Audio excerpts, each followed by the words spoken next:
Basically, the whole engine, or the I.C.E., which stands for internal combustion engine, works on these two things: cylinder and a piston. This compound, basically, depending on how this compound is arranged, whether it is a V-shaped and the number of these cylinders are present, we can name the engine. A V6 engine means these cylinders are arranged in a V format and total 6 cylinders are present. So the function of this cylinder is to convert the linear energy into rotational energy. So this piston is attached to the crankshaft, and the crankshaft is attached to the wheel. So whenever the piston moves up and down, it will rotate the crankshaft, which will rotate the wheel, and hence the vehicle will move forward.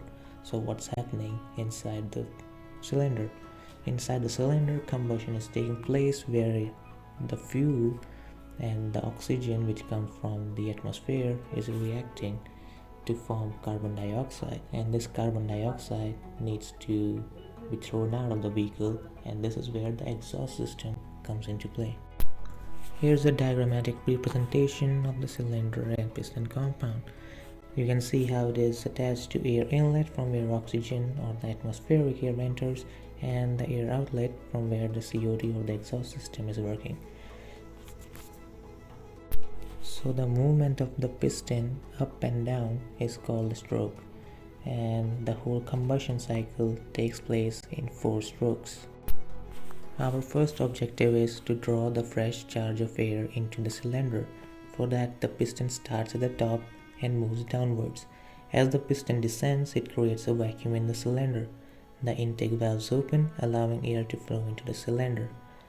Now, F1 engines typically use direct fuel injection. So fuel is injected separately into the combustion chamber after the intake air is drawn in. The timing and precision of this are controlled electronically. This whole stroke is called the intake stroke. Now the next objective is to compress this air-fuel mixture for efficient combustion. For that, the piston would move upward, compressing the air, increasing its density and increasing the temperature so the reaction can take place easily with more efficiency.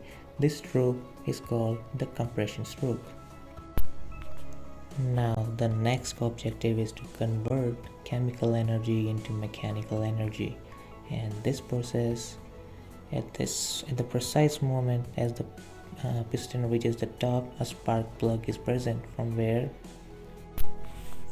the ignition will take place, and the spark plug will ignite the air-fuel mixture. The rapid combustion generates an explosion, creating high-pressure gases that force the piston downwards from top to bottom.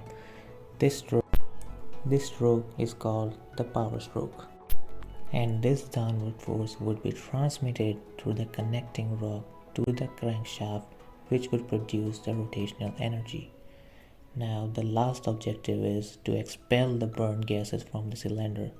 For that, the piston moves upward from down to up, and the exhaust valves will open, allowing the spent gases to exit the cylinder. These gases are expelled through the exhaust manifold and eventually exit through the F1 car's exhaust system, and this whole stroke is called the exhaustion stroke. And this is how the linear movement of the piston is being converted to rotational movement to the wheels via the connecting rod and the crankshaft. Now, Formula 1 is not so simple. Everyone wants to increase the efficiency, and they do this by adding some additional components like turbocharger, MGUK and MGUH, which we will discuss in our later videos. Basically, the whole engine, or the I.C.E., which stands for internal combustion engine, works on these two things: